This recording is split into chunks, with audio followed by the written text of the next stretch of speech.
Buenas tardes a todos. Esta es nuestra tercera sesión. Bueno, hoy vamos a empezar a ver lo de las fuentes demográficas. Si hoy nos queda tiempo, hoy empezamos la actividad, si no va a ser hasta la siguiente. Pero bueno, aprovechando que ya hay algunos acá emocionados, vamos a lo que sí vamos a hacer en lo que todavía nos faltan un par de compañeros, que en este grupo estamos sobrepasando los 40 conectados, entonces más vale, sobre todo porque estamos empezando tema, que, pues empecemos a hacer algo, pero no algo tan importante. Entonces, vamos a ver acá. Tengo este bonito, ya saben que me gustan, y necesito, entonces voy a pasarles ahorita la liga, y porque necesito que cada uno de ustedes utilice, haga un estado, ¿no? Porque a lo largo de todo nuestro curso, ustedes van a ir haciendo las cosas para ese estado en equipo, ¿no? Buena parte de las actividades prácticas van a ser en equipo, y lo que van a ir haciendo es que probablemente nosotros, yo lo voy a hacer como para toda la República, y ya luego ustedes lo hacen para el estado específico que ustedes quieran, quieran tomar, ¿no? Entonces, por ahí les dejo la liga, ¿no? No sé si la están viendo, creo que sí, ¿no? Ya pueden empezar a elegir el estado. Aquí puedo ver quién borró, así que no vayan a borrar a nadie, ¿no? Entonces, nomás que no se repitan, como somos, bueno, somos bastantes, bueno, ya saben que le pueden poner el nombre a su equipo que ustedes deseen, ¿no? Con tal que nosotros los logremos identificar. Ya después haremos sobre todo ya después del periodo de altas y bajas, vamos a hacer la lista oficial de los equipos. Ahorita vamos a ir trabajando un poquitito más informal porque no estamos los que vamos a estar para siempre, ¿no? Entonces, sobre todo ya cuando empecemos con altas y bajas, vamos a revisar acá, ¿no? Entonces, vayan eligiendo, ¿no? En lo que siguen entrando algunos de sus compañeros.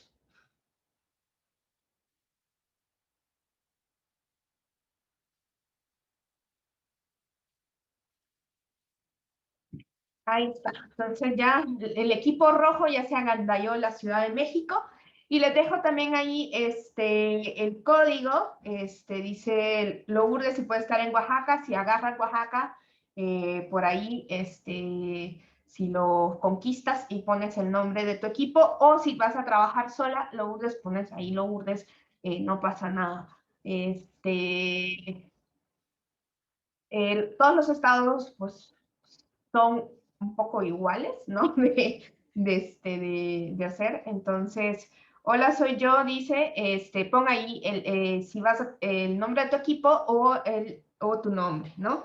El semestre pasado en Estadística 3 teníamos nombres muy divertidos de equipo, ¿no? Entonces, ya después lo vamos a cambiar, pero para que ahorita ya las personas que se vayan incorporando después de las altas y bajas o hoy más tarde, pues ya sepan que ese estado no se puede utilizar, ¿no? Entonces, ahí vamos a trabajar rodas y etcétera, pusieron, entonces ya allí vamos a ir revisando que pues nadie repita estado, ¿no? Igual lo hacemos en equipos porque si somos 40, pues no aguantaríamos, ¿no? Aquí, Ale, vos no conocías a los padres asesinos, existen desde el semestre pasado. Este, De hecho, el equipo rojo y el bagres asesinos los usamos, creo, desde estadística 2 con usted. ¿Verdad? Yo dije, porque sí me suenan. Este, Bien. Entonces, ahorita siguen incorporándose, ya hay más estados agandallados, conquistados, ¿no? Entonces, igual este puede ser un momento para socializar, porque a lo mejor ustedes escogen un estado y otra persona también está interesada en conocer la dinámica demográfica de ese estado, entonces pueden utilizarlo como un momento de sociabilización, ¿no? Josué por ahí pide, dice que si algún equipo le falta a alguien, pueden ser hasta de 4, porque bueno, el semestre pasado yo dije 3 y todos querían 4. Entonces, bueno, hoy lo voy a dejar de 4, pero ya 4 es lo máximo, ¿sí? Ya me parece que 4 son muchos, pero bueno, no, Rodas, no, 6 no, tienen que, hacen 2 grupos de 3. No, no se puede de 5. De 4 máximo.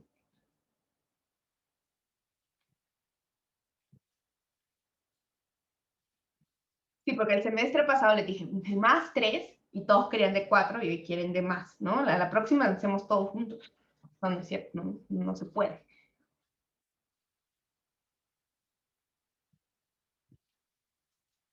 Bien, entonces, ahí lo dejamos. Creo que ya dejaron de empezar a entrar. Les comento que ahorita les acabo de subir en el Classroom. Creo que esto me lleva directamente hacia el de ustedes. Y ya con esto cerraríamos el tema 1 con este pequeño control de lectura, que si ustedes ven es bastante, bastante sencillo, ¿no? Cómo colabora su formación profesional en sociología en el aprendizaje del análisis poblacional o demográfico. Aquí no quiero que me respondan qué les aporta la demografía, la sociología, sino lo contrario, ¿no? ¿Qué es lo que ustedes, sociólogos, le aportan a la demografía, ¿no? Es porque los demógrafos tendríamos que buscar a los sociólogos, ¿no? Lo contrario, ¿no? ¿Cuál es la siguiente? ¿Qué es la población? Y dé un ejemplo y describa con sus propias palabras cómo ese conjunto de individuos o ese conjunto de personas se mantiene en el tiempo. Explique en qué fenómenos demográficos la demografía tiene un alma doble social y biológica. Sí es individual, quisiera, sí. Está en el Classroom, explique un ejemplo de cómo ambos factores afectan al menos un fenómeno demográfico. Yo di varios ejemplos en la clase, si se fijan, algunas cosas se pueden contestar si me pusieron mucha atención, qué es estructura y qué es dinámica en términos poblacionales, de 2 ejemplos de colectivos que no son poblaciones, y a partir de las 2 lecturas de Livi Bacci y de Belti, que sí, y de la misma clase y de la misma otra lectura que hicieron, es si la demografía es sin duda y sin debate de ningún tipo una ciencia, es sin duda y sin debate de ningún tipo una ciencia social, es sin dudas y sin debates una disciplina. Luego, si las unidades únicas de análisis en la demografía son los individuos, y algunos ejemplos de cuáles realmente son poblaciones, ¿no? Y si Malthus fue el primero en exponer una ley natural de población, y la crítica que Marx le hace a Malthus, esta les digo que está en la lectura de Belti, muy bien explicada, ¿no? Entonces, para que vayan a ojear a Belti y a Livi Bacci, y ya con eso, pues daríamos por terminado nuestra primera unidad en nuestras sesiones, ¿no? Esta unidad es muy cortita, ¿no? Y no es tan complicado. Entonces, los controles de lectura que vamos a tener son de este tipo. Algunas preguntas van a ser abiertas, algunas van a ser cerradas. Este es un control súper sencillo. A veces algunos controles de lectura junto algunos temas y así, ¿no? Nunca son extremadamente largos, ¿no? Pero sí vamos a tener algunos controlitos de lectura. Tienen, creo que le puse hasta el 13 de marzo, ¿no? Para entregarlo, ¿no? Y que además creo que también se hicieron la primera tarea, ya con esta también quedan bastante hechos y derechos, ¿no? Acuérdense que el 60% de todas las actividades que hacemos en clase, todas estas entreguitas, es la nota, ¿no? Con algunos perks que no, que vamos a ir,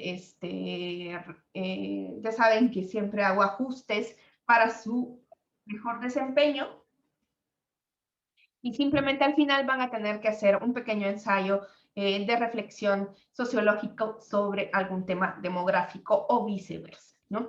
Entonces, de eso se va a tratar esta clase.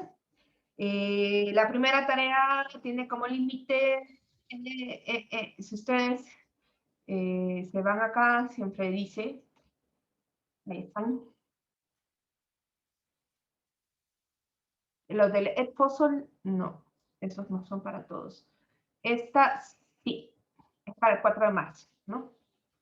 Ahí está. Entonces pueden ir haciendo este controlito también con eso, ¿no? Ahí está. Bien, entonces hoy ya entrados en materia, vamos a empezar nuestro segundo tema, que va a estar bastante sencillo y va a estar bastante divertido porque vamos a dedicarnos, y yo espero con esto terminar en 2 sesiones, vamos a empezar a ver qué fuentes de información demográfica tenemos, ¿no? Ya hablamos un poquito de la naturaleza de algunos tipos de información. Yo ya les estuve haciendo un poquito de spoiler, ¿no? Hablándoles de lo que era un flujo y de lo que era un stock, ¿no? Entonces hoy vamos a ver cómo podemos estudiar los fenómenos demográficos y cuáles van a ser nuestras fuentes de información. Y obviamente traigo una pequeña actividad que, bueno, tal vez la empezamos hoy y si no, la empezamos el día viernes, donde ustedes ya se van a poner a revisar los cubos de INEGI, ¿no? Y vamos a empezar a ya revisar información, ¿no? De manera muy práctica y bueno, y aprovechando que estamos en México, que es el Disneylandia de la información demográfica a comparación de otros países de América Latina. Entonces, lo que tenemos es que vamos a tener distintas fuentes de información, justo separando esa información que era de stock y la que era de flujo. Sí, dime, Natalia. Es que antes de cambiar de tema, ¿puedo hacer una pregunta? Claro. Me surgió la duda, como si existen discusiones actualmente sobre, o sea, la pirámide de población que está dividida entre hombres y mujeres, y cómo se está tratando el tema de, pues que ahora hay gente que se identifica como no binaria, y si hay discusiones al respecto. Sí, hay muchas discusiones en demografía sobre esto, pero la pirámide de población, por ejemplo, ya hay maneras, por ejemplo, de poner como la misma distribución de edad y sexo, no solamente para 2 grupos, ¿no? Eso es una cosa, ¿no? Que se empiezan a hacer, y cuando tengamos el tallercito de pirámides, vamos a ver que hay un paquetito en R que justo ya está haciendo como para más variables, ¿no? Por otro lado, hay un montón de información de nuevas prácticas y nuevas maneras de hacer hogares y todo esto. Hubo una tesis que luego se convirtió en libro en el Colegio de México que se llama La demografía de lo otro. Que justo son historias de nupcialidad entre parejas homosexuales. Digamos, todavía hay un montón de discusiones, no es algo que todavía sea una cuestión completamente aceptada, como en todas las ciencias, ¿no? Pero sí hay discusiones y hay aportes que están tratando de estudiar estos fenómenos demográficos de esta manera. La gente que estudia mercados matrimoniales, sobre todo, está viendo otras formas, y también son temas que se están discutiendo mucho a raíz de lo que se conoce como la segunda transición demográfica. Definitivamente falta mucho, mucho, mucho tiempo para que esto esté como más hecho, ¿no? Y además hay un elemento que a veces sí es como que todavía no sabemos cómo se va a incorporar porque mucho de lo que nosotros estudiamos en las diferencias de sexo está mediado por la reproducción misma, ¿no? Entonces eso ya empieza a discutir un poco más sobre el sexo más biológico que sobre pues la identidad de género misma, ¿no? Entonces probablemente estamos muy lejos de lo que deberíamos de estar. Hay personas que, con decirte que hasta hace pocos años, que es muy terrible, ¿no? Todavía se pensaba, ¿no? Cuando revisabas en las informaciones censales o en las encuestas, haces programas para identificar errores, ¿no? Y entonces si encontrabas que había un jefe hombre y un cónyuge hombre, se le imputaba al cónyuge, se le imputaba el sexo de mujer, ¿no? O sea, cosas así se hacían antes para limpiar la información, ¿no? Lo cual está muy mal, ¿no? Hoy ya hay mucha más flexibilidad para eso.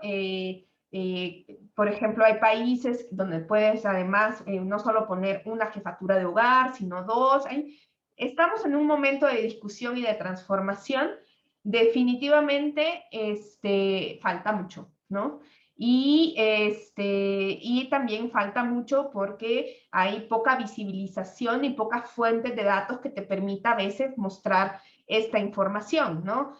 Todavía en los censos no se ha incorporado la identidad de género, ¿no? Y también tendrías que ver, ¿para qué estoy haciendo la pirámide? Estoy mostrando cosas que tengan que ver con identidad de género, con el sexo biológico, con la reproducción, o para mostrar qué cosas, ¿no? Entonces, hay discusiones, definitivamente estamos muy lejos, pero sí se está discutiendo, ¿no? Sobre todo en temas de fecundidad, que se está hablando de nuevas masculinidades, de nupcialidad, donde se están hablando de nuevas formas de hacer familia y de ser, y de la vivencia sexual de las personas. Entonces, por ahí hay más apertura. Pero definitivamente, como está el alma biológica muy fuerte, ¿no? Definitivamente nos falta mucho, Natalia, no te voy a negar, ¿no? Nosotros podríamos intentar hacer una pirámide distinta. Lo que sí es que definitivamente falta mucha información disponible. En los censos todavía no se pregunta, en muchas encuestas todavía no se pregunta, y pues en realidad lo que no sabemos, porque en realidad cuando las personas son entrevistadas, pues ellos te dicen si son hombres o mujeres, ¿no? Y no sabemos qué decisiones han tomado los encuestadores todos estos años. Eso sería muy interesante saber en estos casos de las personas que son no binarias, ¿no? Y que además biológicamente ustedes saben que también hay personas que biológicamente son no binarias, ¿no? Es una discusión también de especificidades que definitivamente hay que visibilizarlas más. Okay, gracias. Sí. ¿Alguien tiene alguna otra duda sobre el tema anterior? ¿Ya todos saben qué es demografía? Bien, si no, en el controlito ese súper rápido.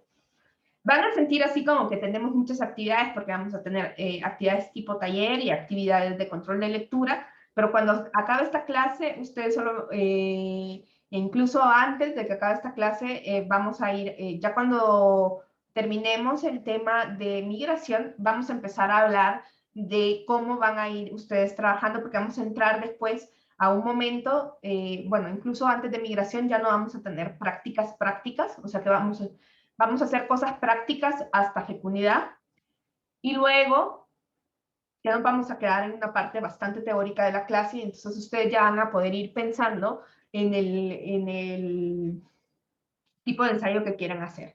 Total que no nos agarre a últimas de semestre, que ustedes estén súper tranquilos en junio, para que hoy sí tengamos unas vacaciones como las que nos merecemos y no como las que tuvimos recientemente, ¿no? Entonces ustedes que esta materia digan, bueno, no, esto ya está, si yo he trabajado todo el semestre, esta materia ya fue, ¿no?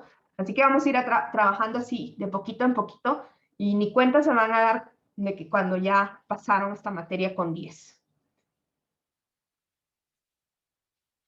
Bueno, entonces, ¿qué es una fuente demográfica? Vamos a empezar por ahí. Ya prometió el 10, dice, bueno. Pues puse un montón de 10 en estadística 3. Nunca había puesto tantos 10 en mi vida, así que aprovechen. Ahí tenemos qué son las fuentes demográficas. Pues las fuentes demográficas decimos que es el instrumental institucional y organizativo mediante el cual se recogen los datos de interés demográfico, ¿sí? ¿Por qué institucional y organizativo? Porque pues no aparecen de la nada. Y créanme que hay un elemento institucional y organizativo muy grande, por ejemplo, en el censo que acabamos de vivir, pues, es algo que conmociona a toda una nación, ¿no? La naturaleza de los datos se refiere a la unidad de objeto de la recogida de los datos, es decir, a las características descritas, su elaboración y su presentación.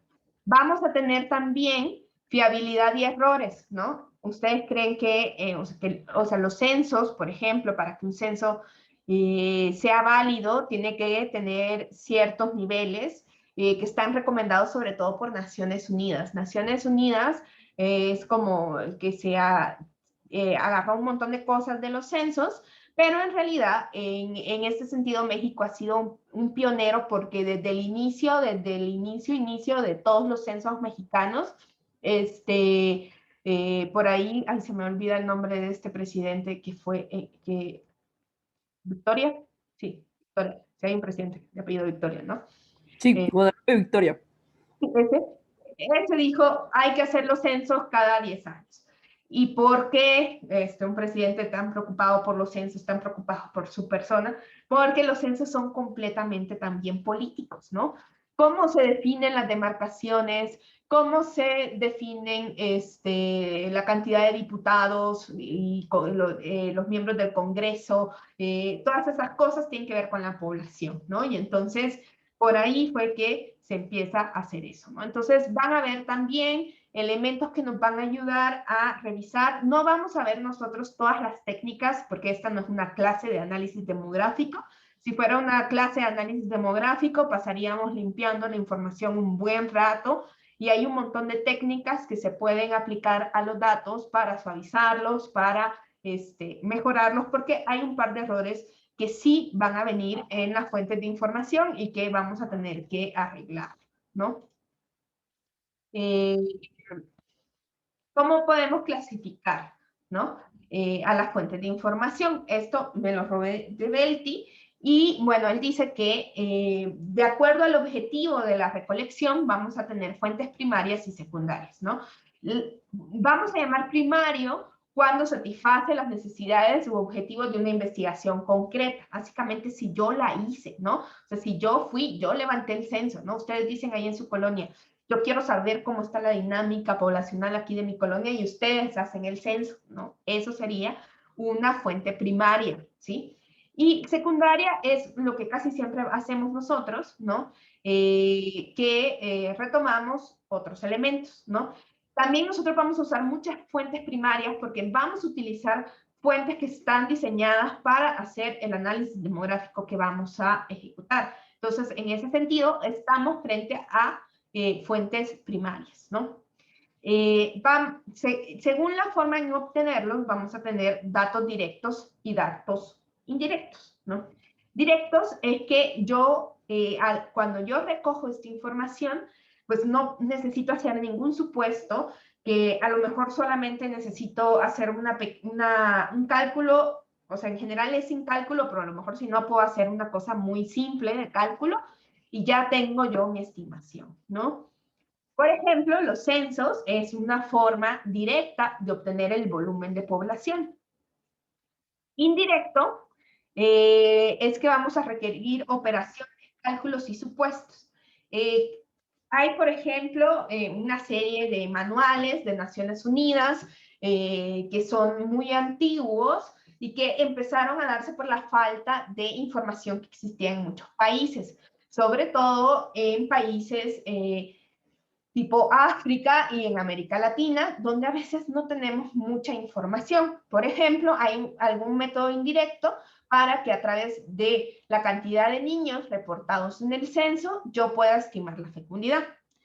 En realidad, también, por ejemplo, cuando estudiamos migración, la mayor parte de nuestra información proviene de fuentes indirectas, porque no podemos tener toda esta información. Por ejemplo, nosotros vamos a utilizar lo que conocemos como la tasa de migración neta. ¿Qué es la tasa de migración neta? Proviene justo del saldo neto migratorio. ¿Qué es el saldo neto migratorio? Me decir. Ustedes se acuerdan, y me voy a ir, por eso es que hoy he dejado todas mis... no quiero... Uy, no. Puse los subs sin querer. Me voy a ir de nuevo a mi amiga, esta amiga, ¿no? Y entonces cuando nosotros teníamos esta parte de acá, es lo que nosotros llamamos el saldo neto migratorio. Este de aquí es el saldo neto migratorio. ¿Por qué? Porque nosotros normalmente vamos a tener información sobre las poblaciones, los stocks, los nacimientos, porque pues los niños cuando nacen se registran en una acta de nacimiento, entonces tenemos información sobre los nacimientos. Las defunciones, tenemos actas de defunciones de las personas que fallecen, ¿no?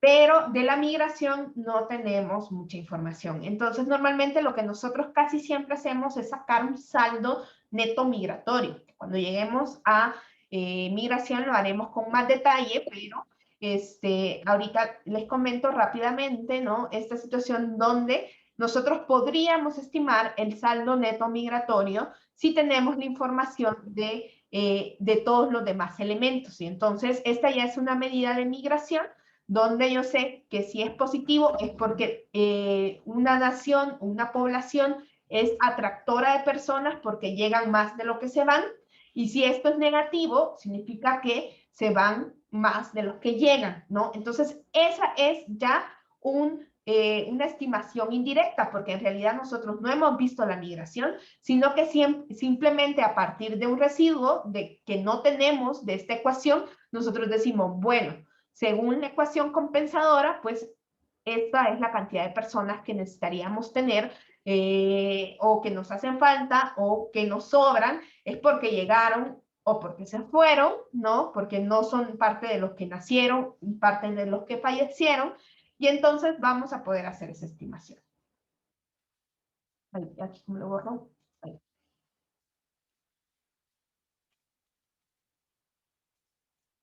Ah. Lo que mejor me sale. Que luego no me gusta hacer varias presentaciones porque cuando me quiero regresar a algún tema, tengo que ir a abrir otra PowerPoint. Luego me quedan unos PowerPoints que después ni puedo abrir, pero bueno. Entonces, vamos a borrar acá.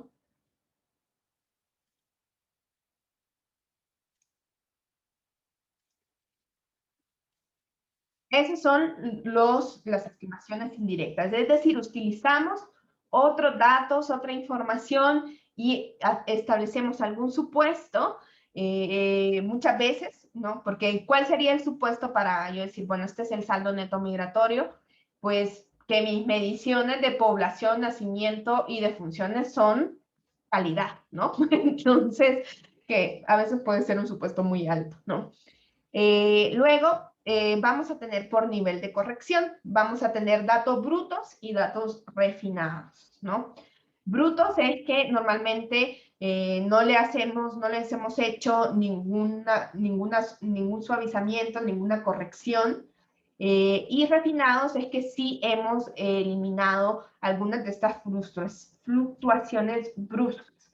Es decir, como ¿para qué quiero eso? Miren, les voy a contar que en los censos hay algo que se llama, y tal vez cuando hagamos la pirámide lo logran ver, es la atracción digital, ¿no? Pero eso no tiene que ver sino por ciertos dígitos, ¿no?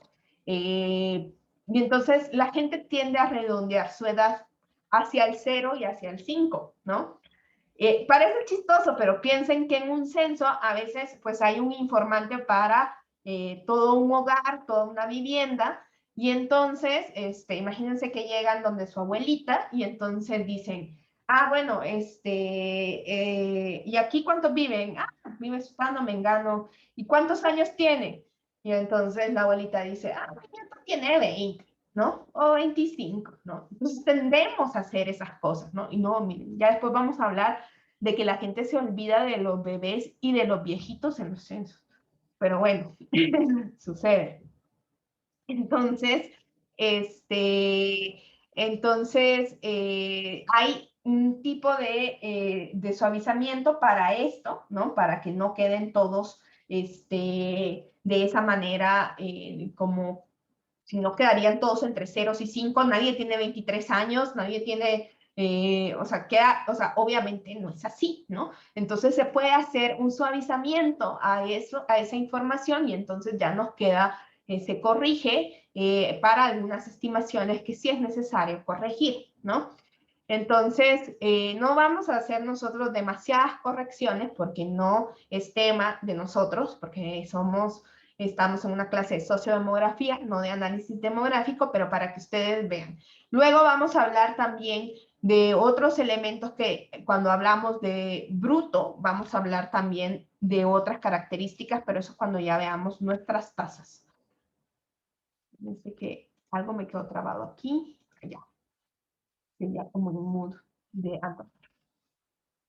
Entonces, en la clase pasada, justo cuando veíamos nuestra ecuación compensadora, vimos que íbamos a tener stocks y flujos, ¿no? Y según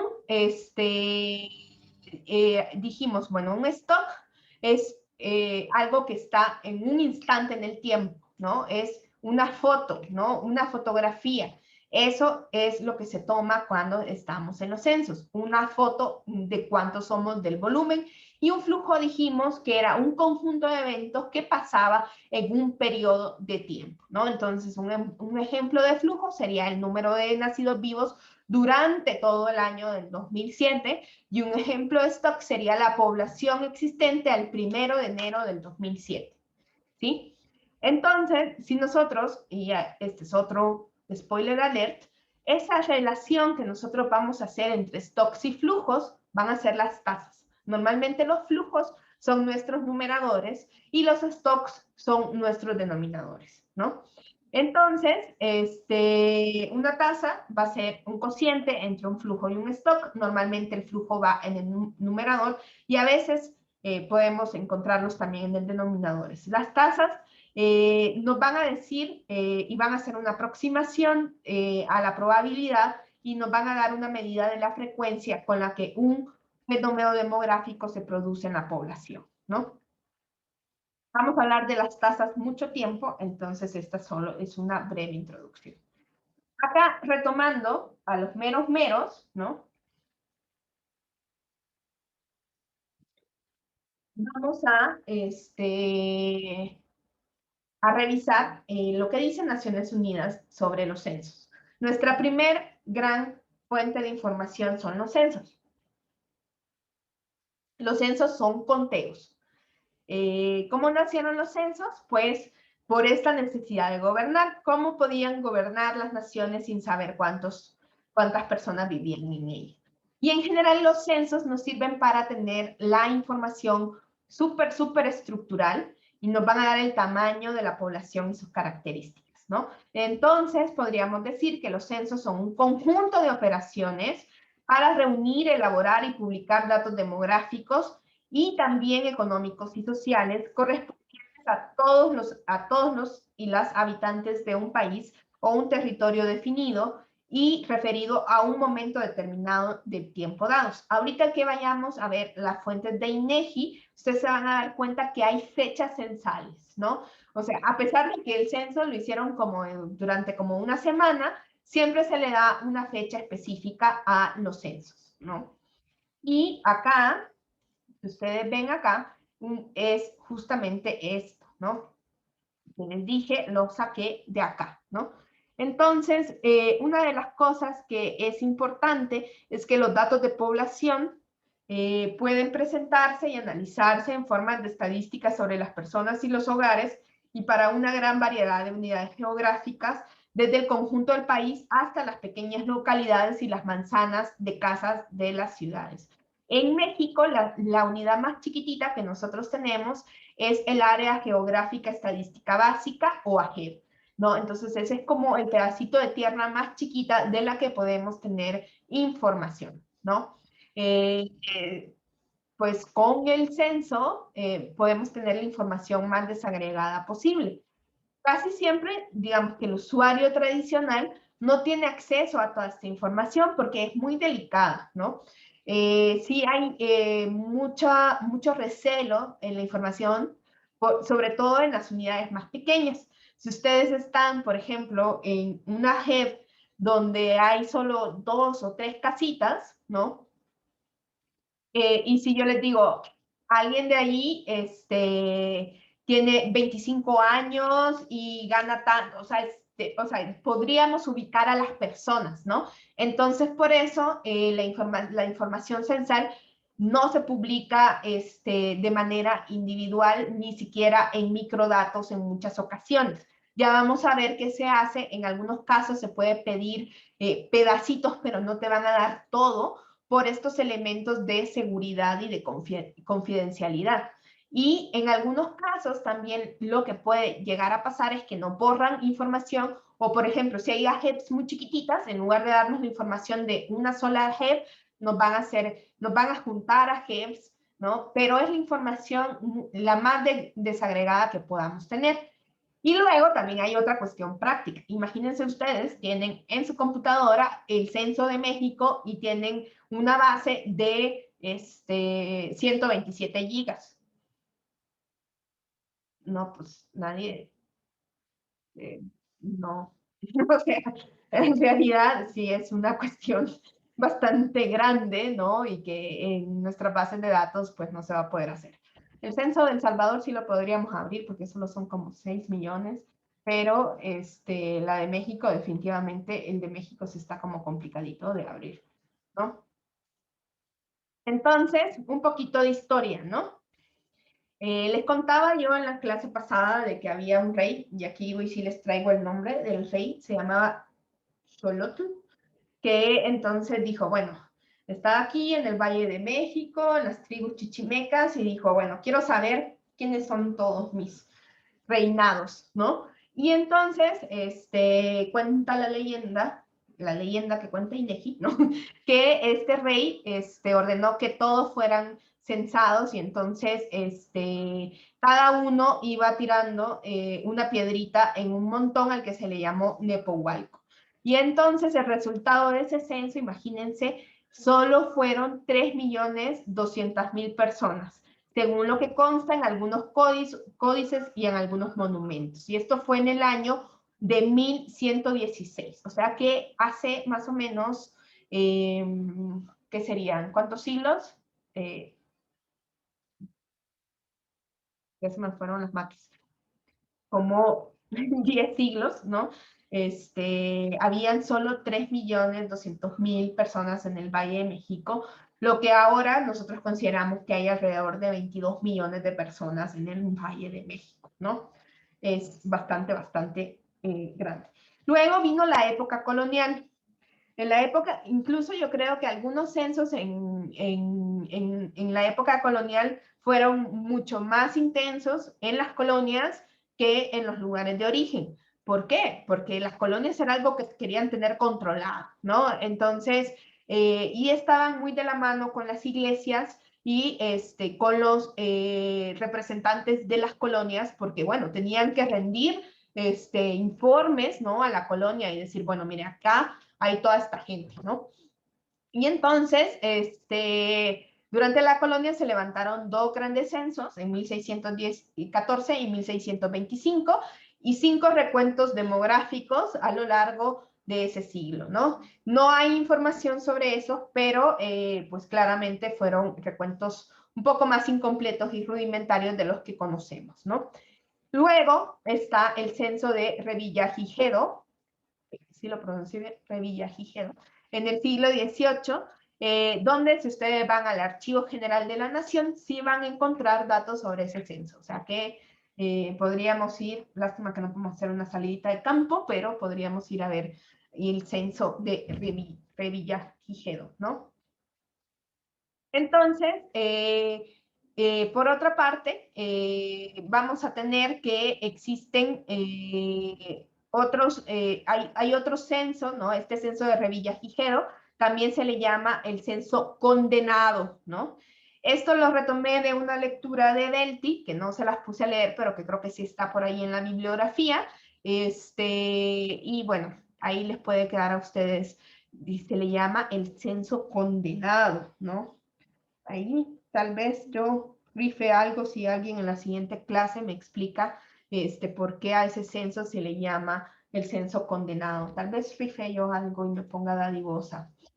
Y bueno, ¿no? Ya en 1824, este señor, que ya les había contado, el señor Guadalupe Victoria, dijo que, pues bueno, dijeron, la base general para el nombramiento de diputados va a ser la nación. Y a partir de ahí, pues claro que el censo se volvió una necesidad.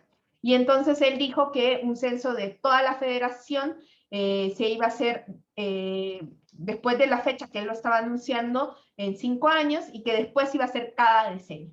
Yo la verdad es que no sé si lo dijo primero Guadalupe Victoria y después las Naciones Unidas o las Naciones Unidas o lo dijeron, pero la idea de que los censos se hacen cada 10 años es internacional y mundial. Y yo no sé si fue, si Guadalupe Victoria fue el primero en decir ese mágico número de el censo se hace cada 10 años, ¿no? Pero es como se hacen, ¿no? Y hablamos de las rondas censales que son decenales. Y México es como relojito, lo vamos a ver sobre todo cuando ya empecemos a sacar nuestras tasas de crecimiento a lo largo de los censos y vamos a ver que México es súper, súper, súper relojito en eso, ¿no? Al final, los censos han tenido como un proceso que va de la mano con los nacimientos de las direcciones generales de estadística, de los institutos de estadística, y ya acá en el caso de México, ya en 1892 se realiza en la Ciudad de México un censo piloto conocido como el Censo Peñafiel. No sé si tiene algo que ver con la soda. Y luego, ya en 1895 ya tenemos el primer gran censo, que como ven no fue el primer censo, pero es nuestro primer censo oficial, hecho y derecho por una gran institución ya reconocida en México, ¿no? Ya de ahí en adelante, ha tenido como mucha constancia y realmente se ha hecho cada 10 años, salvo en 1920. No tenemos censo en 1920, sino en 1921, que se hizo el censo en esa ocasión, ¿no? Además de censos poblacionales, también existen otros tipos de censos. Los censos agropecuarios y los censos económicos. Los censos económicos se hacen cada 5 años. Acá el censo económico se hizo en 2019, se hizo el censo económico, y los censos agropecuarios lastimosamente ya están un poco en desuso porque son sumamente caros, técnicamente son de los más difíciles. Se los dice alguien que trabajó en un censo agropecuario. Contar gente es como fácil, ¿no? La gente es hombre, mujer, tiene edad, pero la vaquita tiene unas cosas, la gallinita tiene otras cosas, son bastante complicados, son muy interesantes definitivamente, pero sí requieren una expertise técnica para levantarnos súper fuerte. Entonces, sí son más difíciles y bueno, por lo menos en México no tenemos claro cuándo va a ser el próximo censo agropecuario, si es que lo hay. Incluso la encuesta nacional agropecuaria también está un poco en stand-by. Esperemos que sí la hagan porque pues conocer la actividad agrícola y agropecuaria es sumamente importante, ¿no? Bien, ¿alguna duda hasta acá sobre los censos? Ya vamos a ver y vamos a revisar algunas cosas ya cuando vayamos para allá y vamos a hablar de otros elementitos del censo, sobre todo si son de hecho o de jure. Bien, pero eso ya cuando revisemos la fuente y que nos vayamos a la página de INEGI.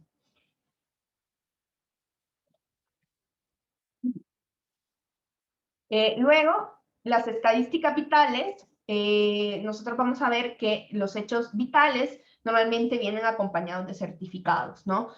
Por ejemplo, las actas de nacimiento, las actas de defunción, de matrimonio y de divorcio, ¿no?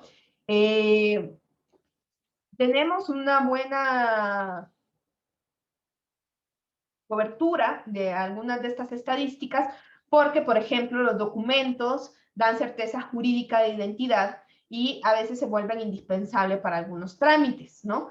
Quizás la gente no asiente al niño inmediatamente, pero en el momento en que el niño tiene que ir a la escuela lo van a pedir, ¿no? Entonces, en algún momento sí, estos certificados se van a dar y este registro de estos hechos vitales es lo que nosotros llamamos como estadísticas vitales. ¿Alguno de ustedes había oído hablar de la palabra ya estadísticas vitales o es primera vez? Les voy a lanzar la encuesta.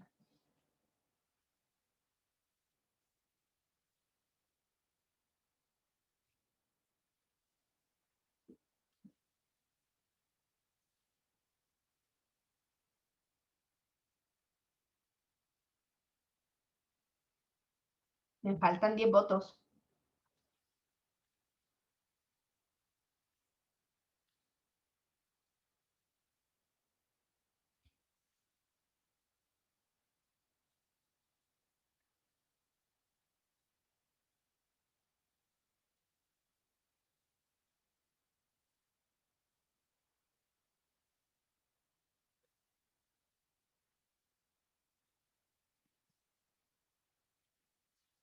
Me faltan 4 votos.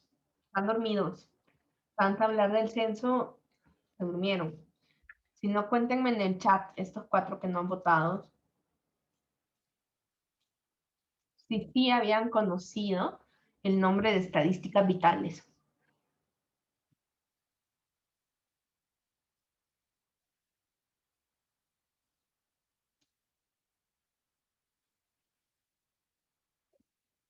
Faltan 2 personas.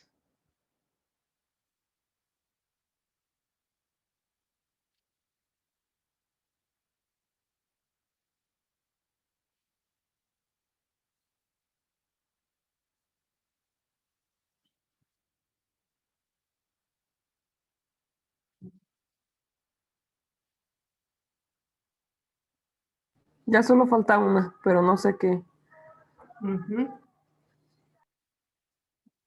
No, los anfitriones no podemos votar, aunque querramos. Somos como los migrantes. Yo no puedo votar. Bien, bueno, voy a dar por terminado. Y bueno, la gran mayoría nunca había oído hablar de estadísticas vitales. Bueno, entonces las estadísticas vitales pues van a ser estas, ¿no? Las que provienen de estas actas y certificados, ¿no? Las estadísticas vitales, como les comentaba yo en la clase pasada, datan de la Alta Edad Media, por ahí de los siglos XVI y XVII, sobre todo con Rosilio de Trento de la Iglesia Católica. También durante la Revolución Francesa, el Imperio Napoleónico se empezaron a utilizar también. Y bueno, acá les traigo un pedacito que, si ustedes reconocen un poquito la letra, viene de Livy-Bach, ¿no? Y esto es los estados de almas, se llamaban hace mucho tiempo, ¿no? Se llamaban los estados de almas. ¿Por qué? Porque venía de la iglesia, ¿no? Y un poquito era como decir, bueno, todas estas almas católicas, ¿no? Nacieron, se murieron, ¿no? Entonces, en realidad, los registros de población más antiguos que tenemos se lo debemos a las iglesias, ¿no? Entonces, Livy-Bach pone este ejemplo que dice que el primer ejemplo de embrionario a gran escala fue que el párroco durante la Pascua debía confeccionar una lista de feligreses actualizándola de año en año. Este sistema se perfeccionó, por ejemplo, en Suecia, donde el registro de los pastores representaba una actualizada y detallada fotografía de la población de la parroquia. Tentativas de introducir los registros de la población se han hecho incluso durante la época napoleónica, pero con escaso éxito. Además de en Suecia y en los restantes países escandinavos, existen registros de población en Holanda y en Bélgica desde la mitad del siglo pasado, que en el caso de Libby Bachi está hablando del siglo pasado, es el siglo XIX, no el siglo XX, en Alemania y en algunos países del este europeo. En Italia, el registro de población toma el nombre de anágrafe, equivalente al Padrón Municipal de Habitantes de España, el cual, diseñado e implantado desde 1864, se convirtió en obligatorio en 1906, ¿no? Entonces, ustedes se imaginan, también durante la colonia, algunas de estas medidas también, si teníamos que dar cuenta de los feligreses, porque también estaba en términos de tributos, y acuérdense que cuando vino la colonia, ¿no? Una de las cosas por las que se vino a América, ¿no? Fue porque había que expandir la Iglesia Católica. Acuérdense que había un gran componente de evangelización, ¿no? En las cruzadas, y entonces definitivamente así es como nacieron las estadísticas vitales. Hoy son completamente civiles, ¿no? Por suerte, ¿no? Aún así, hay muchos problemas de registro, ¿no? A veces las oficinas de estadística y censo son las encargadas de recoger la información de estos certificados, procesarlos y difundirlos. Créanme que esto no es siempre la generalidad. Por ejemplo, no hay claridad en el caso de los registros civiles en El Salvador de cómo se organiza esto. La verdad es bastante problemático. ¿Cuál es quién es quien realmente tiene que estar velando por el registro de los nacimientos y las defunciones? Es un relajo. Por ejemplo, en El Salvador aquí está un poco más ordenado, ¿no? Pero vamos a tener varios problemas de registro. Ya les comentaba yo un poquito que, por ejemplo, los nacimientos en zonas rurales no es nada normal que la gente no registre a los niños inmediatamente, ¿no? Sobre todo porque, bueno, no los tienen en hospitales. O sea, si uno nace en un hospital, pues ya, o sea, ahí está el registro, el médico tiene que levantar el acta, pero, pues, no. Y en el caso de en los espacios donde había como alta mortalidad materna y alta mortalidad al nacer, o alta mortalidad infantil, lo que pues en realidad en muchas zonas pues podía haber omisión por completo, ¿no? Porque el niño se moría a los días y entonces, bueno, ya se murió, ya no lo registramos, ¿no? Es muy tremendo, pero imagínense vivir en un lugar bastante alejado y entonces pues eso no se hace, ¿no? Entonces en los nacimientos vamos a tener bastante subregistro, a veces se hace bastante extemporáneo, quizás cuando el niño ya llegó a la edad escolar, ¿no?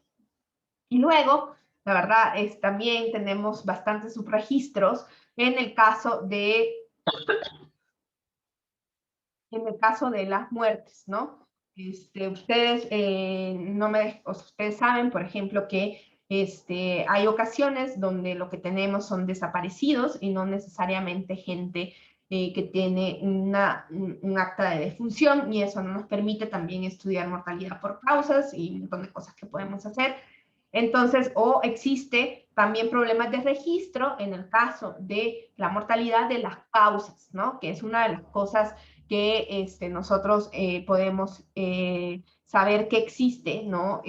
Sobre todo ahorita ha estado muy en discusión, no sé si vieron el artículo de Nexos que revisaba actas de defunción y todo esto, y todos estos tipos de análisis que se están dando a partir de la mortalidad expandida que existe ahorita, ¿no? Entonces lo que vamos a tener es que hay diferentes tipos problemas de información, ¿no? Uno es, hay problemas porque hay problemas que llamamos de oportunidad, en el sentido que,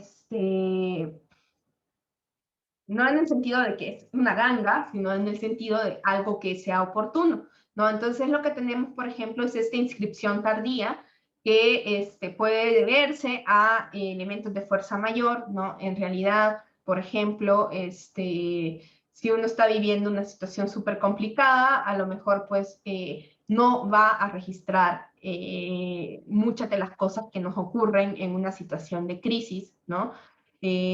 A veces es comodidad, a veces es simplemente ignorancia, ¿no? Que no sabemos que tenemos que hacer ciertas cosas, ¿no? Entonces, hay dos cosas que son un poco diferentes, pero que igual de problemáticas. Una es la omisión y otra es el subregistro, ¿no? Omisión es que no se registra y el subregistro también importa otros elementos y detalles del registro. Entonces, vamos a tener dos medidas. Una vamos a decir que vamos a tener un alcance, que es la medida en la que el sistema es aplicado a toda la población, que eso nos refiere a la cobertura completa, y otra es la cabalidad, ¿no? Que eso ya mide que también la población da cuenta de los hechos vitales. A lo mejor si tenemos, por ejemplo, ¿no? Sabemos, por ejemplo, que nació un niño, pero en el registro no tenemos el sexo de nacimiento, no tenemos la edad de la madre, no tenemos un montón de cosas que nosotros quisiéramos tener para poder sacar algunos estimadores demográficos. Bien, déjenme ver cómo voy de tiempo. Y acá, por ejemplo, algunos indicadores que nos permiten ver estos, si nuestro registro es incompleto o no. Lo que tenemos es que hay una constante biológica, ¿sí? Esto es así. Biológicamente, nacen entre 105 y 106 hombres por cada 100 mujeres. ¿Por qué esto es así? Porque la naturaleza es sabia y en general, los niños en los primeros meses de edad tienen una mortalidad más alta que las niñas, ¿no? Entonces la naturaleza, como para compensar, pues ponen más niños, porque pues algunos lastimosamente morirán y no llegarán después, ¿no? Entonces, es una constante de la naturaleza biológica que nacen más niños que niñas. No sé si ustedes ya sabían eso. Les voy a lanzar de nuevo. Espérense, ahí les estaba compartiendo. Sí, ya sabían que nacían biológicamente más niñas que niños. ¿No es al revés? No. No, esto es para si nacen más niños que niñas. Es que había dicho más niñas que niños. No, nacen más niños, perdón, me equivoqué. Nacen más niños que niñas. Y por ejemplo, si ustedes revisan casi todos los censos de población, lo que van a ver es que en general hay más mujeres que hombres. Ya vamos a ver por qué, ¿no? Y ahí ya vamos a empezar a meter lo social a lo biológico, porque sí se mueren más hombres que mujeres. Entonces, bueno, entonces un indicador es que, por ejemplo, Libby Bacci saca estos datos un poco viejitos, pero bueno, por ejemplo, empieza a ver cómo se van dando esas relaciones en los nacimientos. Y si ustedes se fijan, pues a pesar de que debería de estar una relación de 105, 106 sobre 100 nacimientos femeninos, en los registros lo que tenemos, y esto es un indicador de lo poco que se registraban las mujeres en 1900, es que ustedes ven que estos indicadores para estos lugares de España hace tanto tiempo, ¿no? Había muchos más niños registrados que niñas, ¿no? Y la naturaleza nos tendría que decir que nacieron entre 105 y 106 varones, entonces ese valor tendría que andar así, pero si agarraban los registros de nacimiento, habían 113 varones por cada 100 niñas. O sea que hay una omisión fuerte de niñas, ¿no? Entonces eso puede ser un indicador de un desequilibrio en la omisión en los registros, ¿no? Entonces nosotros sí vamos a querer que, que el valor de nuestro registro sea parecido a eso, y eso puede ser un indicador de omisión. No vamos a hablar de todos los indicadores, pero este es uno bastante sencillo, y que en este caso pues podría estar muy relacionado a la importancia que se le puede dar al nacimiento de un varón con respecto al de una niña, ¿no? Es una cosa muy triste, pero es así. Muy triste, y que esperemos que en este siglo no sea así. Y bueno, ya para terminar, vamos a hablar de las encuestas de hogares, ¿no? La información como más estructural la obtenemos del censo, pero ustedes no me dejarán mentir que llegaron al censo y a su casa y se fueron así súper rapidísimo, ¿no? Ustedes dijeron, ¿qué? ¿Ya fue? Yo estuve esperando todo el mes a que me vinieran a entrevistar y ya se fueron, ¿no? Y yo queriendo darle agua a la señora entrevistadora, y le dije, no me puede hacer el más largo, nada, ¿no? Vino y se fue bien rápido. Entonces, ¿por qué? Porque son sumamente caros. Los censos son carísimos, ¿no? También creo que por eso se hacen cada 10 años, porque es muy, muy caro. Entonces, cuando nosotros queremos tener información más refinada, ¿no? Vamos a poder, vamos a utilizar más bien encuestas. Ya vamos a hablar de las encuestas demográficas que tenemos en México, que son muchas y son hermosas. Y incluso, ¿no? En algunas ocasiones se puede utilizar el muestreo al interior de los censos. ¿Cómo ocurre? Por ejemplo, que si ustedes se acuerdan, habían dos cuestionarios, ¿no? Había uno cortito y uno más largo, ¿no? A alguien le tocó ¿A quién le tocó el cuestionario largo en su casa el año pasado?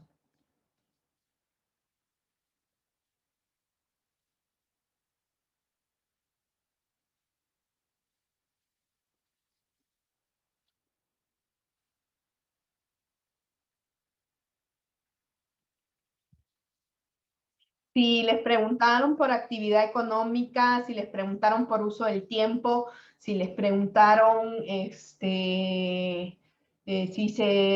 cuánto se tardaban en ir y venir de su trabajo, si les preguntaron a cuánto tiempo estaban de una unidad de salud, ese era el largo.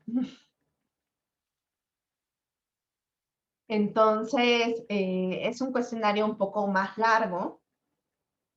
Y entonces, bueno, acá dice, hay 5 personas que dicen que les tocó el cuestionario largo. Vamos, Kevin dice que no pasaron por su casa, está dentro de los omitidos, pero probablemente un buen demógrafo va a estimar tu información. Pero,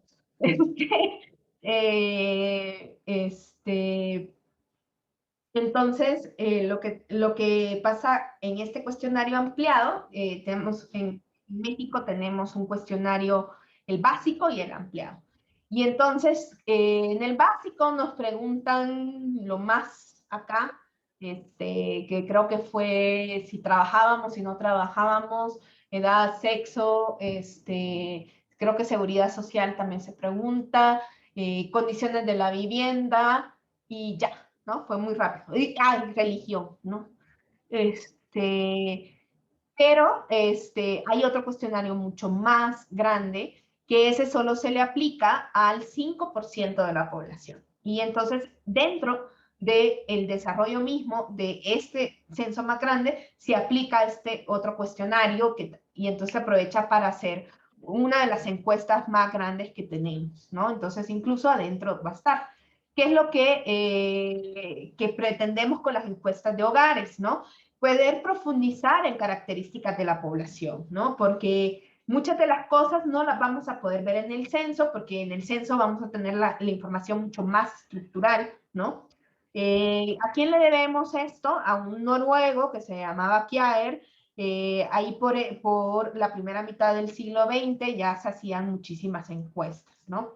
Acá, por ejemplo, en México, se tomó como base una encuesta que se hizo en Estados Unidos, que todavía se hace, y que cuando veamos migración tal vez vamos a poder entrar un poquito a ella, que es la encuesta continua de población, la Current Population Survey, que pues esa se hace desde 1940, ¿no?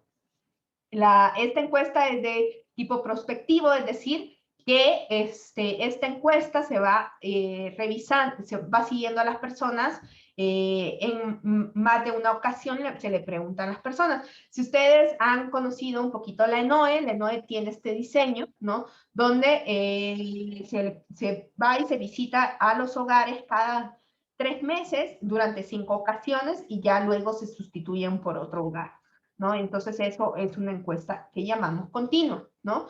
Luego, por ahí de los años 50 en Estados Unidos, se empezaron a levantar encuestas de conocimiento, aptitud y prácticas de anticoncepción.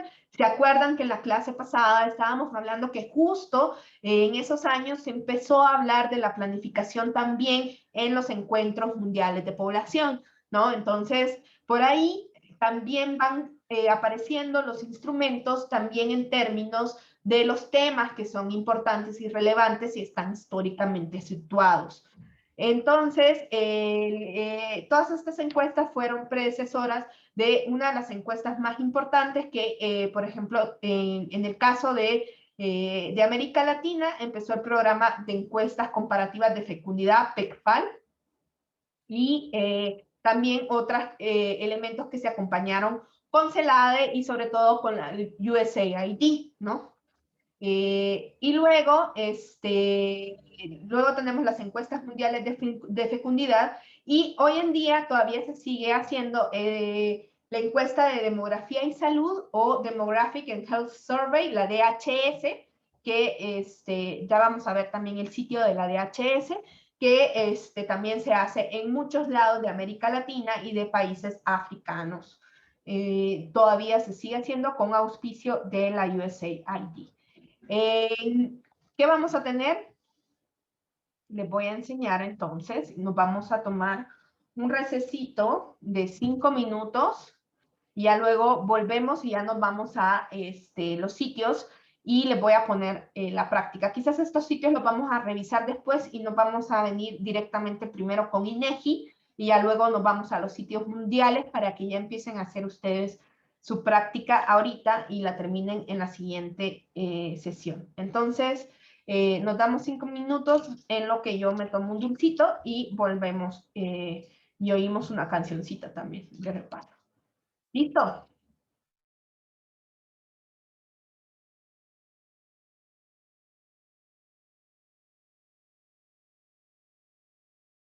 Bueno, vamos a continuar.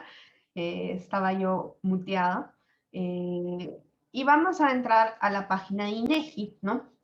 Le voy a poner justo la página, pero ustedes simplemente con poner en su buscador INEGI van a poder entrar a la página. Acá está, pensé que lo tengo que poner para todos. Ahí. Entonces van a entrar a esto, ¿no? Y esto es una chula, ¿no? Entonces, si ustedes se van aquí, van a tener en el menú, van a tener 5 elementos, ¿no? El inicio, los datos, servicios, transparencia, investigación. Si nos vamos aquí a datos, ustedes van a ver que existe un montón de dibujitos, pero yo quiero que más que los temas nos vayamos hacia los programas. Y aquí nosotros vamos a encontrar justo las cosas que nosotros hemos estado viendo, ¿no? Y entonces ustedes van a tener acá censos, y acá vemos que están los censos, por ejemplo, agropecuarios y ejidales, el marco censal del censo agropecuario. Ustedes ven, el último censo agropecuario se hizo en 2007, es lo que les comentaba, que no hay claridad si se va a seguir haciendo. Yo creo que no, que la claridad es que no se va a seguir haciendo. Y bueno, los que nosotros conocemos más, que son los censos y conteos de población. México, durante 1995 y el 2005, hizo algo que se llamaba, en el momento intercensal, que se llamaba conteos, ¿no? O sea, el censo es un conteo, pero hagan de cuenta que este conteo era todavía más simple y más corto que lo que nos hicieron en 2020. O sea, era como casi solo llegar y ¿están vivos? ¿Cuántos? Y ¡boom! Vámonos para afuera, ¿no? Era todavía mucho más corto, pero pues es una chulada poder tener información en el periodo intercensal. Lo que en 2015 se sustituyó este conteo por la encuesta intercensal, que es una encuesta también bastante grande y una de las encuestas que nos permite tener más información. También INEGI hace, aquí están los censos económicos, que ya decíamos que eran cada 5 años. Ustedes ven, aquí está 1989, 1994, 99, 2004, 2009, 2014, 2019. Y también ha empezado a hacer lo que son censos de gobierno, que estos son un poco más nuevos, que empiezan a hacer por todas las instituciones del gobierno elementos, ¿no? Entonces, ustedes ven, desde 1895 nosotros podemos investigar información. Por ejemplo, aquí está el cuestionario, que no se parece para nada. Ya en la siguiente clase vamos a hablar de los tipos de censo de jure y de facto, ¿no? Entonces, miren, este es cómo se veía el censo de 1895, ¿no? Entonces, acá tenemos mucha información. Si nos vamos de nuevo a programas, van a ver acá que vamos a tener las encuestas de hogares, y aquí hay varias encuestas que son muy fundamentales para el quehacer demográfico. México no hace su DHS, digamos, porque pues hace sus propias encuestas, ¿no? Entonces, acá es obviamente la Encuesta Nacional de Dinámica Demográfica, ENADID, es la encuesta que utilizamos sobre todo para reconocer muchos temas demográficos. Obviamente acá ya otro día vamos a ir sobre ella y vamos a ver todos los elementos que tiene. También hay algunas encuestas especiales que, bueno, acá está la encuesta intercensal, que les comentaba yo que fue lo que se sustituyó al conteo de población. Y entonces ustedes van a ver que acá es una encuesta que con un tamaño de muestra de 6.1 millones de viviendas, es súper grande. Yo cuando he trabajado con ella, pues mi base de datos ha llegado a pesar hasta 25 gigas. Es muy potente, ¿no? Otra encuesta que va a ser importante para nosotros en demografía, y que aquí tenemos un experto, Iván, es la INSANUT, ¿no? La encuesta nacional de salud y nutrición, ¿no? Es un tema, estos son temas que se vinculan muchísimo con la demografía, porque también hay elementos de salud sexual y reproductiva, pero bueno, ahí Iván seguramente nos podrá ayudar. Y pone una carita triste, Iván, como que sí. No es una carita triste, lo que pasa es que es un emoji, porque así con los dientes, porque estoy aprendiendo todavía del ENSANUT, porque es muy grande, o sea, son muchos componentes y es como de, Sí. Luego, si nos vamos acá a programas, otra vez, ya luego hablaremos más de cada una de las encuestas y también la medida, por ejemplo, cuando veamos, vamos a ver las fuentes específicas para estudiar cada uno de los fenómenos demográficos y ahí vamos a profundizar sobre algunas fuentes y algunos datos. Entonces, no se preocupen. Aquí nos vamos a registros administrativos y vamos a ver que también ahí están los hechos vitales, ¿no? Ahí estas son las que nosotros vamos a utilizar y, por ejemplo, acá está la de mortalidad, ¿no? Y si vemos, por ejemplo, nos dice cuándo, siempre ustedes ven, INEGI siempre nos dice cuándo fue la última actualización y cuándo será la próxima actualización. Acá vamos a tener tabulados, ¿no? Microdatos. En casi todos los sitios de INEGI vamos a tener estos elementos. Tabulados es que yo puedo hacer, o ya sea porque ya vienen hechos en Excel, o porque yo voy a consultar un cubo para poder buscar información. Eso es lo que vamos a hacer en la próxima sesión, porque no sé si nos va a dar ya más tiempo. Y los microdatos es que nosotros podemos bajar información al nivel desagregado más chiquito, que en este caso, por ejemplo, en el caso de la mortalidad, lo que tenemos son bases que van a estar donde cada línea es una defunción, es decir, que viene la información sobre un registro administrativo de la persona que falleció, ¿no? Y entonces vamos a tener información, bueno, no en todos los casos, porque acuérdense que hay omisiones, hay errores de captura o simplemente pues a veces no se pueden determinar algunas cosas, por ejemplo, edad, sexo, dónde vivía, dónde ocurrió el deceso, etcétera, etcétera, etcétera, ¿no? Y bueno, a veces vienen elementos de publicaciones y de herramientas, ¿no? Cuando ya lleguemos a la cuestión de mortalidad, vamos a revisar un poquito más. Lo mismo tenemos para natalidad, es bastante parecido, ¿no? Entonces también vamos a tener, si ustedes ven, se puede consultar en los cubos desde los nacimientos desde 1985, así que ustedes pueden ir a revisar su nacimiento por ahí. Si nacieron aquí en el país, ¿no? Y acá están los microdatos, que si ustedes ven, no está, el último año actualizado está hasta el año del 2019. Por eso yo pensaba que podíamos sacar el saldo neto migratorio para el 2020, pero creo que vamos a poder porque no tenemos los nacimientos del 2020. Pero bueno, y así. Lo mismo para nupcialidad, que, bueno, lo de nupcialidad como hecho demográfico cada vez se está cuestionando más. Antes la nupcialidad era muy importante porque precedía la fecundidad. Hoy ustedes creo que tienen mucha claridad de que la gente no necesita casarse para tener hijos, ¿no? Entonces, se sigue estudiando definitivamente por los demógrafos, pero ya no con el aspecto centrado en la reproducción de antes, definitivamente, ¿no?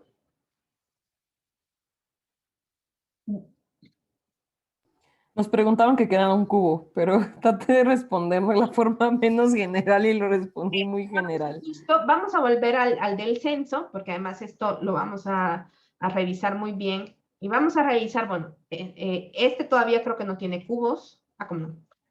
Si ustedes ven, le llamo cubo porque tiene ahí un dibujito, ¿no? Me voy a ir para acá, y le voy a poner este chat, aquí en el chat, perdón.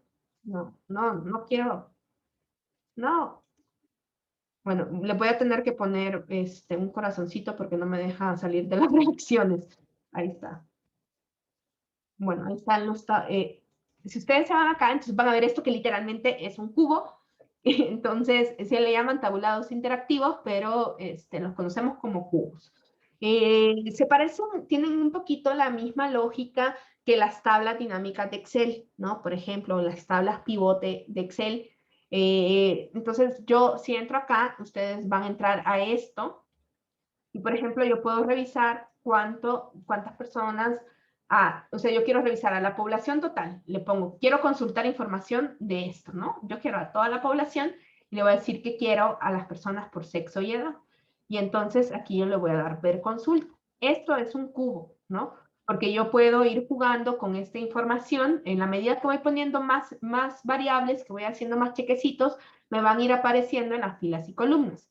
Si yo me voy aquí al inicio, por ejemplo, y además de sexo, edad, marco, por ejemplo,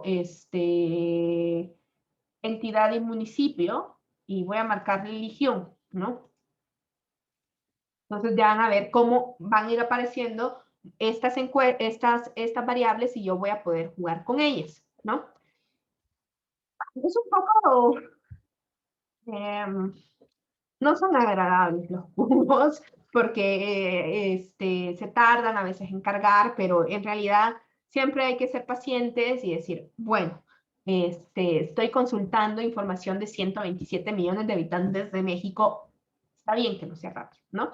Y créanme que estos cubos son 10.000 veces más bonitos que lo que se utilizan en muchos otros países que se llama el sistema Redatam. Entonces, Redatam hace lo mismo, pero se ve más feo, ¿no? La verdad, está mucho más bonito los cubos de México que el Redatam, ¿no? Entonces, hagan de cuenta que esos cubos que hace INEGI sustituyen a este sistema que utilizan muchos países, que fue desarrollado específicamente para hacer consultas como censos, porque acuérdense que es mucha información, ¿no? Entonces, de nuevo me voy acá, entonces, yo, por ejemplo, si ustedes ven aquí tienen unas flechitas, entonces puedo ir jugando, por ejemplo, de mandar, o sea, yo quiero, ahorita me puso así en filas la entidades, ¿no? Y aquí me puso el sexo, ¿no? A lo mejor yo lo que quiero es que las edades vayan en filas, ¿no? Entonces lo mando para acá. Se va a tardar ahí un rato, ¿no? Porque acuérdense, está ordenando ahí toda la información, hay que ser pacientes. Y ya me puso la edad aquí, pero está desglosada, entonces le tengo que dar ahí un clic, ¿no? Ahí están los 126 millones que somos. Y entonces hoy sí, ya está desglosada la edad, entonces me aparece primero para el total de la República y luego me va apareciendo acá para Aguascalientes, para y todos, ¿no? Entonces a lo mejor yo quiero subir esto porque ya no quiero que vaya ahí, entonces ya lo mandé para allá y así, entonces pueden ir jugando con mucha paciencia, ¿no? Esto, entonces ya cuando esto se vea como ustedes quieren que realmente se vea, entonces ya lo pueden exportar a este Excelito que vamos a poner acá. Entonces ustedes ya cuando y se les va a abrir un Excelito acá. Si ustedes lo abren, seguramente les va a decir que tiene un formato muy feo y que si realmente quieren abrirlo, porque lo bajan en un Excel 5.0, que yo creo que ustedes nunca creo que esa versión de Excel es más vieja que todos ustedes. Y entonces díganle que sí y ya van a poder abrir. Ahorita voy a compartir mi pantalla completa, no solamente mi esta, para que ustedes vean cómo se ve esto, ¿no? Y entonces ahí yo ya tengo la información, ¿no? Algunas cosas ahorita no se ven, les voy a dar a habilitar edición para que todo ya se vea. Y ahí yo voy teniendo toda la información. Y así de rápido, hice mi consulta, ¿no? Ahí está. Si ustedes ven, me quedó un poquito desconfigurado los nombres de los estados y así, ¿no? Entonces hay que irlo poniendo allá. Ay, no. Estoy viendo el chat. Entonces, esto es un cubo, ¿no? Ese sistema de información se le llama cubo porque podemos ir combinando más de 2 variables y eso le da como una dimensión más amplia, ¿no? Entonces, estas son consultas de datos agregados porque nosotros tenemos sumas de personas acá, ¿no? También nosotros podríamos bajar directamente, ¿no? Algunos tabulados. En este caso, todavía no están todos los tabulados, pero fíjense, por ejemplo, en el 2010, ustedes pueden encontrar tabulados por cada uno de los cuestionarios. Déjenme ver que no le abría ya. Tabulados acá, entonces acá el cuestionario básico. Sí, aquí tenemos algunos tabulados, ¿no? Que son ya Exceles, ¿no? Entonces, por ejemplo, acá de población, puedo bajar eso. Y Excel me está preguntando que si realmente quiero abrir eso. Y son estos cuadros prediseñados, ¿no? Por ejemplo, me dice cuántas personas hay según localidades, ¿no? Entonces, aquí me da toda esa información. Listo, creo que no nos va a dar chance de hacer el trabajo porque ya quedan básicamente 10 minutos. Entonces, lo que voy a hacer es volver a mi presentación y volver a otros sitios donde ustedes van a conocer información. ¿Se acuerdan que yo el primer día de clases les hablé, o si no, por ejemplo, en su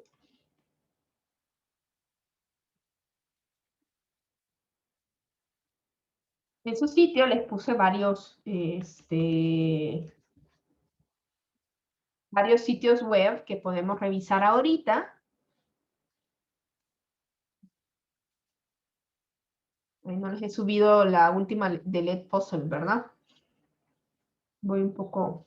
Aquí tengo que actualizar esto ya, porque hoy ya tenemos los sitios bien de INEGI, pero acá, si ustedes ven, hay varios sitios, ¿no? De Internet. Hay, por ejemplo, les puse que es la Demopedia, que pues no me dejarán mentir que es una Wikipedia de demografía, ¿no? Entonces, ustedes aquí lo que pueden hacer es consultar los diferentes diccionarios demográficos en diferentes ediciones y en diferentes idiomas. Entonces, por ejemplo, aquí está el español, nos está diciendo que en este caso estaríamos encontrando los datos de la segunda edición de 1985, que están un poco viejitos. Entonces, ustedes aquí pueden empezar a revisar información, por ejemplo, y si es como una wiki, ¿no? Entonces, por ejemplo, acá están las generalidades, aquí están todos los, por ejemplo, si ustedes se van a mortalidad, aquí van a empezar a aparecer, mortalidad, tasa de mortalidad, y ustedes ven, todos tienen como hipervínculos, ¿no? Y así sucesivamente. Veo algo en el chat. Ahí está, gracias. Iván. Y estos son como sitios más para consulta. El de INEGI ya lo vimos. CONAPO, bueno, ustedes saben que vamos a buscarlo porque es más fácil. CONAPO. ¿Por qué? Porque es datos abiertos. Voy a aprovechar y no solo lo copio. Ah, mira. Maravilloso.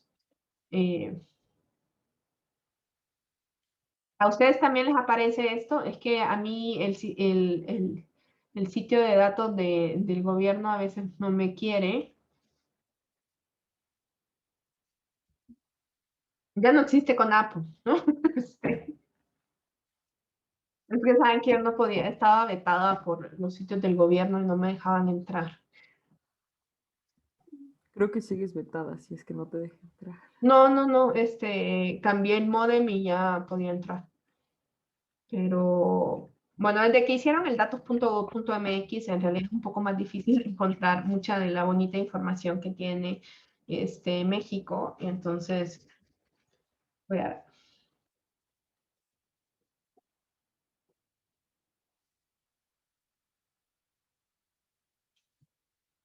Pues sí, miren.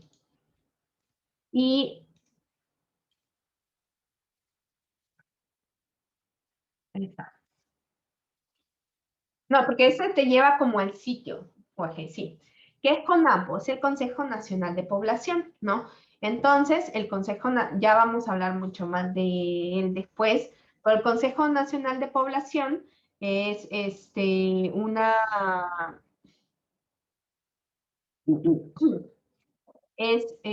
justo quienes se van a hacer cargo de hacer las proyecciones y de hacer bastantes estimaciones, ¿no? Entonces ellos hacen las proyecciones de población y las conciliaciones demográficas. Acá en este sitio que yo les mandé, se pueden ver toda la información que ellos tienen. Y entonces, por ejemplo, si ustedes ven, aquí están las proyecciones de población, que esta creo, si yo le doy clic acá, esta es la versión que creo que fue publicada en 2018. Entonces, pues estas proyecciones tienen que tomar en cuenta que fueron hechos en 2018, mucho antes que la pandemia. Parece ser que yo ya no puedo entrar de nuevo a estos sitios. Yo me había emocionado porque ya había podido entrar en alguna otra ocasión. Pero bueno, yo no sé por qué tengo problemas con los sitios web y hablé a mi proveedor y me dijo que yo estoy en una lista negra. No sé por qué. Así como, no sé por qué. Porque yo voy a estar en una lista negra. Bueno, entonces, les tendré que hacer un video con mis datos para, datos de teléfono, conectarme con mi teléfono para enseñarles cómo consultar esta parte de acá. Y ¿qué otros elementos vamos a utilizar? ¿Qué otro sitio quiero que veamos antes de irnos? Es un sitio que a mí me gusta muchísimo, que no vamos a poder usar, pero que es una chulada, ¿no? Que es el iPulse, ¿no? El iPulse es una herramienta, iPulse, es esto hecho por la Universidad de Minnesota. Hay diferentes iPhones, si ustedes ven. Por ejemplo, aquí está, si ustedes quisieran consultar los microdatos de la Current Population Survey, que les comenté hoy, que es la encuesta de Estados Unidos, y van a decir, ¿para qué? Bueno, si ustedes quieren estudiar migración, probablemente van a querer buscar los mexicanos que viven en Estados Unidos. Entonces, con esta se puede hacer, ¿no? Mucha gente que estudia, pues, a los emigrantes, que son los que están allá en Estados Unidos, mexicanos, pues lo pueden hacer con esta. Entonces, por ejemplo, aquí también están la encuesta, la de HS, y por ejemplo, acá está, ustedes podrían consultar toda la información que proviene de este programa, ¿no? Y el IPUMS es una chulada. Este es un gran sitio. Tiene 102 países y 473 censos y encuestas, ¿no? Lo que ellos hacen es un proyecto muy grande de homologar,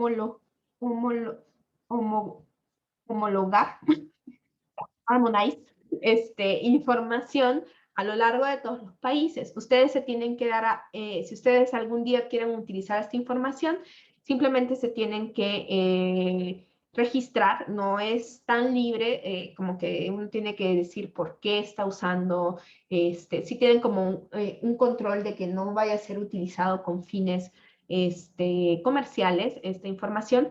Y lo que tienen no es el censo en sí, sino lo que tienen es una submuestra del censo. O sea, que ellos se ponen en contacto con los organismos de cada país y entonces les dicen, pásame tu censo, ¿no? Pero obviamente el país no les pasa el censo completo, ¿no? Sino que les pasa una muestra del 5%, del 10%, va a depender entre los países, porque también depende del tamaño del país. O sea, pónganle, no es lo mismo una muestra del 5% de 126 millones que una muestra del 5% de 5 millones, ¿no? Entonces, depende del tamaño del país, algún tipo de muestreo, y lo que ellos tienen es que con esa submuestra uno tiene acceso a estimaciones que tienen,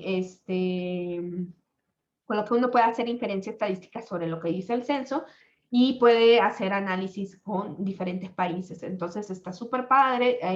Por ejemplo, aquí, aunque nosotros no estemos dado de alta, podemos empezar a ver de todos los países que hay.